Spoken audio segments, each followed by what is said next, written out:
시인은 앞서 77편 7절에서 주께서 영원히 버리실까? 다시는 은혜를 베풀지 아니하실까? 또 8절에서도 그의 인자하심은 영원히 끝났는가? 그의 약속하심도 영구히 패하였는가? 라면서 혹시 하나님이 자신을 포함한 유다를 영원히 버리지 않으실까 노심초사했습니다. 왜냐하면 자기가 보기에도 유다가 하나님의 구원을 받을 만한 자격이 없었기 때문입니다. 그러나 그는 과거에 하나님이 행하신 행적을 떠올리며 구원에 대한 확신을 얻을 수 있었습니다. 우리도 그렇죠. 구원의 확신이 없을 때, 신앙적으로 무엇인가 힘들 때, 또 두려움과 불안에 휩싸일 때, 이 세상 가운데 나에게 아무도 없는 것처럼 느껴질 때 과거에 하나님이 어떻게 행하셨는가를 말씀 가운데 떠올리면서 신앙의 기반을 다시 다져갈 수 있고 구원에 대한 확신을 얻을 수 있습니다. 먼저 10절부터 12절까지 말씀은 주님의 행적을 기억하고 있습니다. 10절에서 이는 나의 잘못이라 라고 하는 말은 나는 쇠약하다, 병들었다 라고 번역할 수도 있고 쇠약해질 정도로 하나님께 간구한다 라는 의미로 볼 수도 있습니다. 즉 시인은 자신과 자기 민족의 죄와 잘못을 인정하면서 쇠약해져 가고 있지만 그럼에도 불구하고 하나님의 오른손의 해, 곧 하나님의 권능이 나타났던 시절을 기억하며 하나님이 다시금 그 역사를 일으켜 주실 것을 간구하고 있습니다.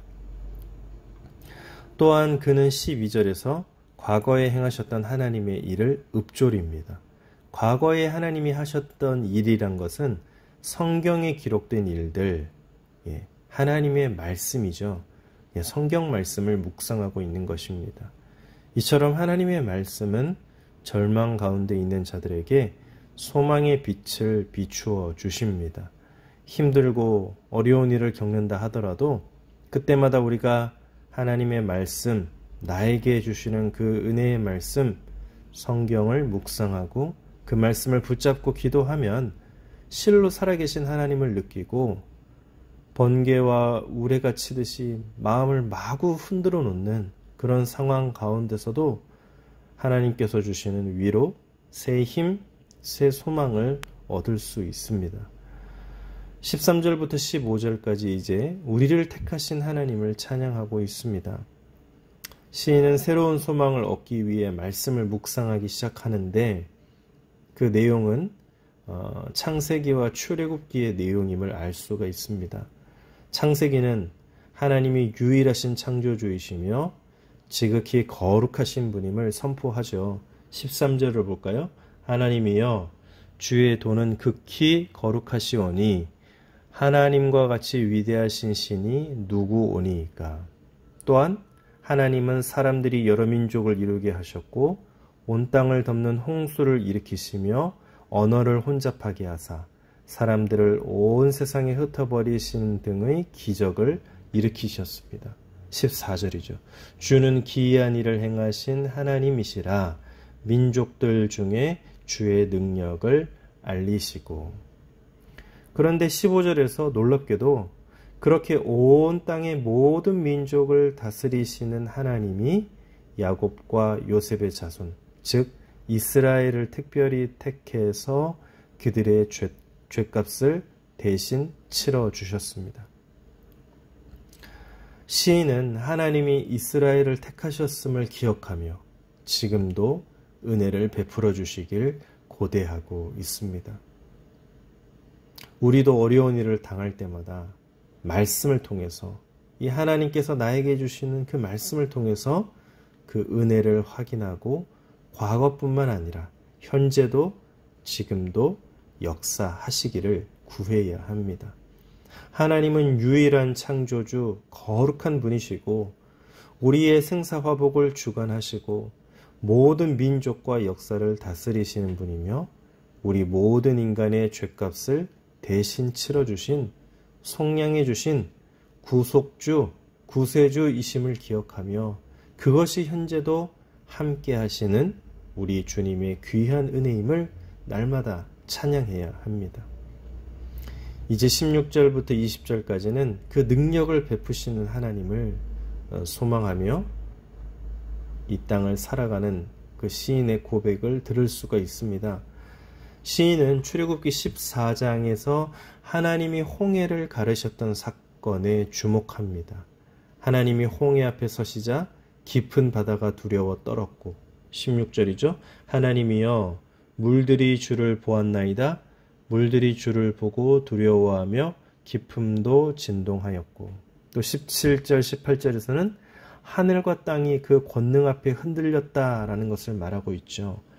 구름이 물을 쏟고 궁창이 소리를 내며 주의 화살도 날아갔나이다.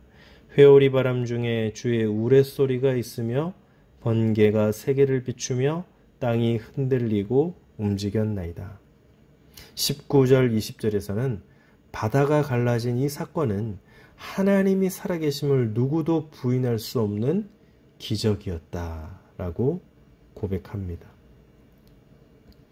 시인은 출애굽 당시에 일어났던 것과 같은 기적이 바벨론의 포로로 잡혀있는 유다 민족에게 일어나기를 소망하고 있습니다.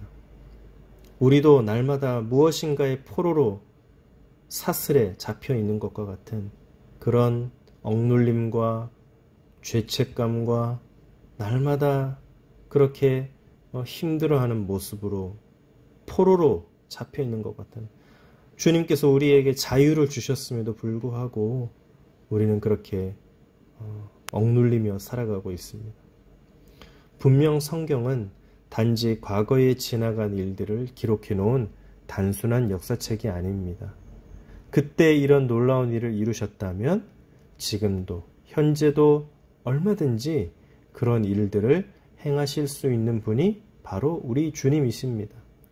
혹시 힘들고 어려운 일을 당하더라도 말씀에 기록된 하나님의 권능을, 역사하심을 믿고 주님이 해결해 주시길 기도하면 주님은 반드시 그 선한 뜻을 따라 이루실 것입니다. 개인적으로 어려운 일을 당할 때나 교회가 세상으로부터 조롱을 당할 때, 또한 우리가 살고 있는 이 나라가 어지러울 때마다 우리는 먼저 성경을 펼쳐 과거에 하나님이 어떤 일을 행하셨는지 묵상해야 합니다. 세상의 소식들에 파묻혀 하나님이 행하시는 일을 보지 못해서는 안 됩니다. 말씀으로 고통을 극복하고 말씀으로 교회를 새롭게 하며 말씀으로 세상을 이기는 주님의 거룩한 백성들이 되시기를 예수님의 이름으로 축복합니다. 기도하겠습니다. 하나님, 이 땅을 살아가는 동안에 번개와 우레가 치듯이 마구 마음을 흔들어 놓는 그런 상황들, 또 힘들고 어려울 때, 교회가 세상으로부터 조롱을 당할 때, 우리가 살고 있는 이 나라가 어지러울 때 먼저 말씀을 펼쳐서 과거에 하나님이 어떤 일을 행하셨는지 묵상하며 그 가운데 세상의 소식들에 파묻혀 살아가는 우리가 아니라 그 말씀이, 나에게 들려주시는 그 말씀이 나를 깨우치고 나를 깨뜨리고 나를 치시는 그 말씀이 어떤 말씀인지 다시 한번 기억하며 그 가운데 하나님의 음성을 듣는 귀한 하루의 삶을 살게 도와주시옵소서. 그 말씀으로 고통을 극복하고 그 말씀으로 교회를 새롭게 하고 그 말씀으로 세상을 이겨나가고 그 말씀으로 복음을 전하고 그 말씀으로 호흡하고 그 말씀이 삶이 되어서 오늘 하루도 주님의 거룩한 백성으로 살아갈 수 있도록 하나님 도와주시옵소서. 이 모든 말씀 예수님의 이름으로 기도드립니다. 아멘.